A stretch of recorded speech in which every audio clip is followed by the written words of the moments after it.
Everyone's a critic. But for our episode on music criticism, we chose to focus on YouTube music critic Anthony Fantano's The Needledrop. Bam. Hey everyone, Anthony Fantano here, the internet's busiest music nerd. One, because his scoring system makes it crystal clear what he considers better or worse music. And two, because one of our producers is a huge fan and gets really upset when he gives Young Thug low scores. I'm feeling a strong 4 to a light 5 on this thing. So we want to unlock the code of how to get a good rating from Anthony so that we could create our own Needledrop approved song. Nahre and I are going to produce a track with the help of Anthony Fantano. And we're trying to find a track that you can join us on. Cool. But what do you feel like the purpose of music critics is?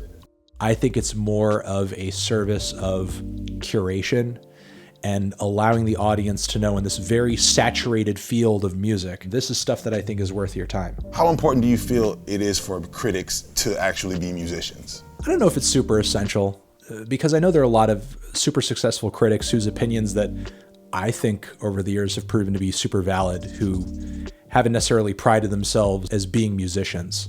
I think that there are certainly aspects of music and music production that maybe as a critic, you should do your due diligence to try to understand, to at least be able to comment on it. Given that I'm reviewing records, understanding and knowing production, or at least the basics of it, that's kind of essential because that is literally the process of making the album. That's heavy. Since 2009, he's released over 3,000 videos on the Needledrop, as well as on his other channel, simply called Fantano, and he's developed a rating scale that goes from 0 to 10, with qualifiers such as I'm feeling a light to decent 6, feeling a decent to strong 8, it's not good. He's only ever given a 10 out of 10 rating to these 5 albums. Blood rush in my head, they hot like. I love myself. The world is a ghetto because of Dickies. Moving forward, keep moving forward. Leads into the driveway and kills the engine, sits for a spell. He did give a 10 to the album Pink Flag by Wire in a special classics review, but since then the video's been taken down, so we'll just leave it out for now. And for a counterpoint, we also looked at the 2 albums to receive a 0 out of 10. Seems I hate him too. Seems my color's blue. And my lawyer say it's urgent, I'ma call him in an hour. So how does a piece of music get a perfect 10 out of 10 rating and avoid the 0 out of 10? Fantano is the first to call his own criticism subjective. Even though I try to explicitly tell people over and over and over, this is just my opinion. It's not doctrine. Just like, please, like, you know, form your own opinion. Disagree with me all you want. I'm not hating on you for disagreeing on me. After doing this for a decade, have you given any ratings to an album that you would like to change in retrospect? Nothing like super crazy. I once hated it. I thought it was garbage, and now it's amazing. Love it. Now, All right, okay. So that's it. Video's over, right? Just do your best and hope he likes your music? Well, not exactly. We did find 7 key elements that all of his 10 out of 10 albums shared. I'm loving this record. Freaking loving this record. And it just happens to be fantastically enjoyable. And 7 key elements that his 0 out of 10 albums lacked. No, I'm not interested in that. Our first tip is to go big or go home. One aspect that'll get you into Fantano's good graces is to make your music epic. And grand and rich, so dense, lengthy, color, the volume, the texture, it's all on high. This whole new record is an undertaking in length. It's grown into a 30-story monster. It's 2 hours long. All that said, don't think just making your music longer and louder is an automatic ticket to a higher score. I do love loud music. It's important to have dynamics though. Contrast. You know, because loud is not significant if you don't have soft. Our second tip is probably the most obvious. If you want a perfect score, don't be sloppy. This album is a pile of slop. They're so weak, they're so badly performed, terrible singing, terrible bars, flat production. Cultivate the skills in order to be precise, crisp, and meticulous. Tons of precision. So crisp, they sound so fantastic, they sound so clear, so meticulously placed together. Of course, we don't want to say that there isn't any artistry or enjoyment in sloppy music. Not everyone has to be a virtuoso. But if you're putting out sloppy and poorly executed music, you probably weren't going for that 10 out of 10 perfect score anyway. Maybe the most striking point uncovered in the making of this video was that Kid Cudi received a rare 0 out of 10 rating, but then 2 albums later received a 10 out of 10 rating. Could the low expectations from the first 0 out of 10 record have led to the perfect score with Kids See Ghosts? Fantano does use a lot of language that expresses his appreciation of progress. I was left after this album wondering, where could Kendrick go after this? He has gone through this artistic metamorphosis since that album was released. I think they've done a great job of improving upon that formula as well. Also sounds completely unlike anything Kanye has dropped so far this year, or really dropped ever. It feels so good it should cost. And by contrast, his frustration with the lack of progress. It's like it's gotten worse than ever. Progress is good. It's not always necessary. I would say the Daughters record is a bit of an example of that, because the thing is, like, they had almost a 10-year hiatus between those two records. And certainly I agree that the newest record is better. I wasn't really like, oh man, is this one gonna live up to the last one? You know, the last one I thought was pretty decent.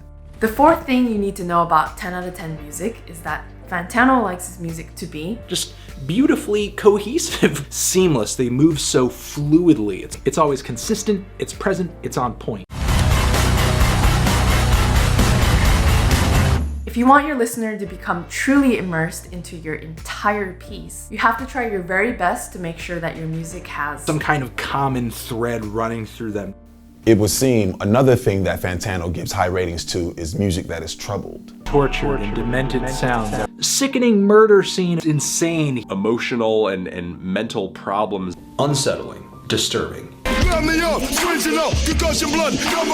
Does this taste for dark music give us insight into Fantano's character specifically, or might it indicate something about 10 out of 10 music itself? Billboard recently published a study saying that 73% of independent musicians report symptoms of mental illness. So either we have to be brave enough to make art with our inner darkness, or those of us with darkness inside are statistically more likely to create the kind of troubled music critics like Fantano value. I was looking back at like some of the records that I put in my top 10 and some of the records I gave 10s to. I was like, man, why are all these albums f***ing depressing? And then recently somebody made a meme where the golden retriever said Anthony Fantano, and then the giant scary beast said music Anthony Fantano likes. I mean, I don't personally buy into the notion, which I think is kind of overplayed in a lot of music writing circles, that like sad art is the best. It's all about sad art, dude. That happy art. And also, I'm sorry, am I swearing too much for PBS? I don't know. I think there's some really great records that I love and that I've supported over the years that have, you know, some like supremely bouncy, bright, colorful qualities to them. Music critics love listening to music, so give them something that they really have to actively listen to.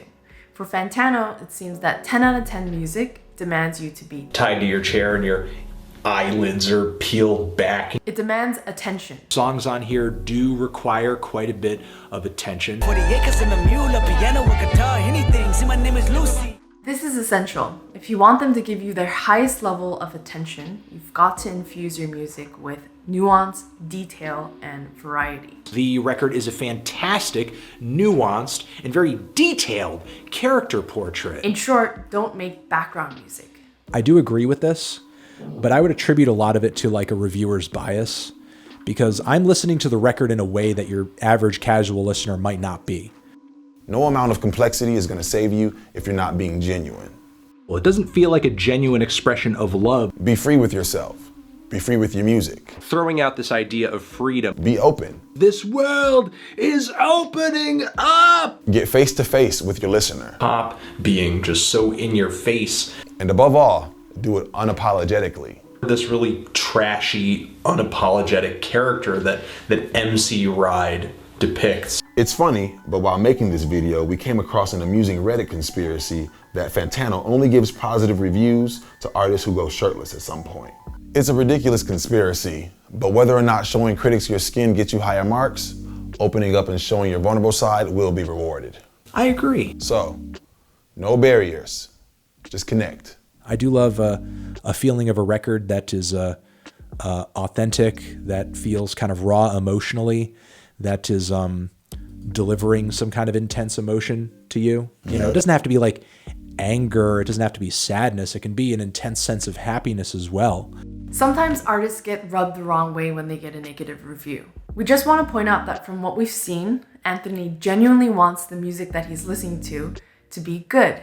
he's often rooting for the artist. I wish it didn't hurt feelings. I wish it didn't create negativity. I wish it didn't, but I don't know what to do. I don't know what to do. If you put yourself out there in any way, you're a vlogger, you're a reviewer, you're a musician, you're a this, you're a that, you're going to catch criticism. People are going to say negative things about you.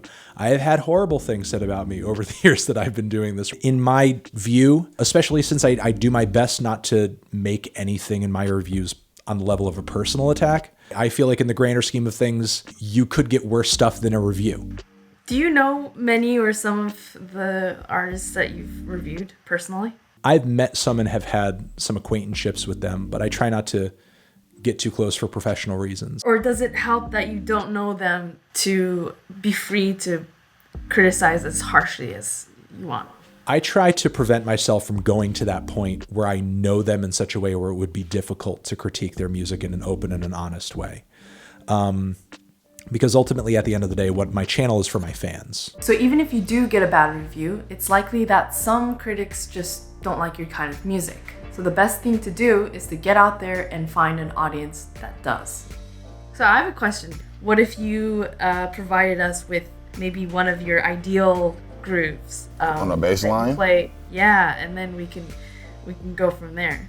That could potentially work. I can work with a drum beat as well. I could send you the drums. Yeah, why don't we, instead of it going Yeah. from LA me, Anthony, we can go LA Anthony me. Boom. Yeah, exactly. Because then you've laid down the rhythm section essentially, and then you can just do whatever you want on top of that. We think it's just so interesting if we could see you contributing to a track that maybe the audience can then review amongst themselves, but just to flip the script a little bit. We're trying to make a 10 out of 10, right?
What did you think of our song?